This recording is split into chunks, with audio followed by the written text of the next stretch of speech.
যে তুমি বাইরে কারোর সাথে প্রেম করলে আমাকে এসে আগে সেটা বলবে। তুমি অতটাও বোকা না। আর তোমার ভেতরে ভেতরে কি চলছে আমি সেটা সব বুঝে গেছি পবিত্র, সব বুঝে গেছি।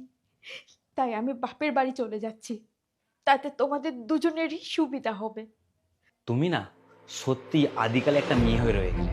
নাহলে লাভ রিয়াক্ট আর বাস্তবে কাউকে ভালোবাসা দুটো এক করে দিতে না। সোশ্যাল মিডিয়াতে লাভ রিয়াক্ট আর বাস্তবে কাউকে ভালোবাসা এই দুটো জিনিস যে এক করে দেয়, সে আজ যাই হোক, সে কোনোদিন বুদ্ধিমান হতে পারে না। ঠিক আছে, আমি মেনে নিলাম তুমি ফেসবুকে গিয়ে ওকে লাভ রিয়েক্ট দিয়েছো, কিন্তু হোয়াটসঅ্যাপটা তো তোমার পার্সোনাল, ওটা তো কোনো সোশ্যাল মিডিয়া না। তাহলে ওখানে কেন ওকে লাভ ইমোজি পাঠিয়েছো?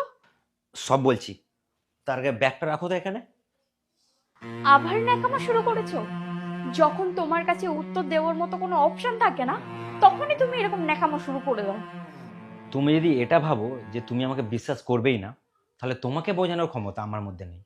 কিন্তু তাও এই কথাগুলো আমি তোমাকে বলবো, কারণ তুমি একতরফা কিছু দেখে চিন্তা করে বাড়ি থেকে চলে যাও, সেটা আমি চাই না। এখনো তোমার কিছু বলার বাকি আছে?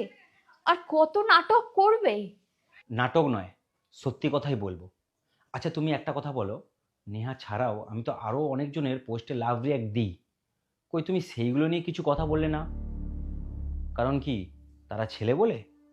স্বাভাবিক, একটা ছেলেকে লাভ রিয়েক্ট দেওয়া আর একটা মেয়েকে লাভ রিয়েক্ট দেওয়া সমান না। তাহলে ভাবো, তোমার মতো মেয়েরাই বলছে মেয়েরা আর ছেলেরা সমান নয়। তার কোনো পোস্টে লাভ রিয়াক্ট দেওয়া মানে এই নয় যে তাকে আমি ভালোবেসেছি, তার সাথে আমি কানেক্ট করতে পেরেছি। তা বলে এই নয় যে তার সাথে আমার ভালোবাসার সম্পর্ক আছে। কেন? লাইক অপশনটা কি ভালো লাগার নয়? লাইক তো অবশ্যই ভালো লাগার, কিন্তু যেটা আরও ভালো লাগে আমার, সেটা আমি লাভ রিয়াক্ট দিই। আর এটা নেয়ার পোস্টে আমি দিই বলেই তুমি এটা নিয়ে এত কিছু ভাবছো। হোয়াটসঅ্যাপ চ্যাটগুলো তোমার ভালো লাগে তাই না? তোমাকে আমি কি করে বোঝাই, একটা ছেলেকে ইনকাম করতে হলে তাকে অনেক কিছু করতে হয়। অফিসে কত পলিটিক্স চলে তুমি জানো? বসের মন জগিয়ে চলতে হয়, মন জগিয়ে জগিয়ে তাকে তেল মেরে মেরে কাজ করাতে হয়। কোনো জিনিস ভালো না লাগলে তাও ভালো বলতে হয়, লাভ রিয়াক্ট দিতে হয়, নাহলে বসের কাছে প্রিয় হয়ে উঠতে পারবো না। আর এর সাথে ভালোবাসার কোনো সম্পর্ক নেই। আমি তোমাকে বারবার একই কথা বলছি। তুমি ভাবতে পারো আমি বোকা, তাহলে তাই? আমি বোকা, আমি স্বার্থপর, আমি আমার ভালোবাসার জন্য স্বার্থপর। আর তাছাড়া তুমি দিনের পর দিন একটা অন্য কাউকে লাভ ইমোজি পাঠাবে, সেটা আমি কিছুতেই মেনে নিতে পারবো না।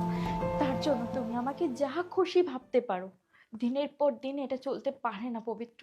আমি এগুলো মেনে নেব না। এবার আমি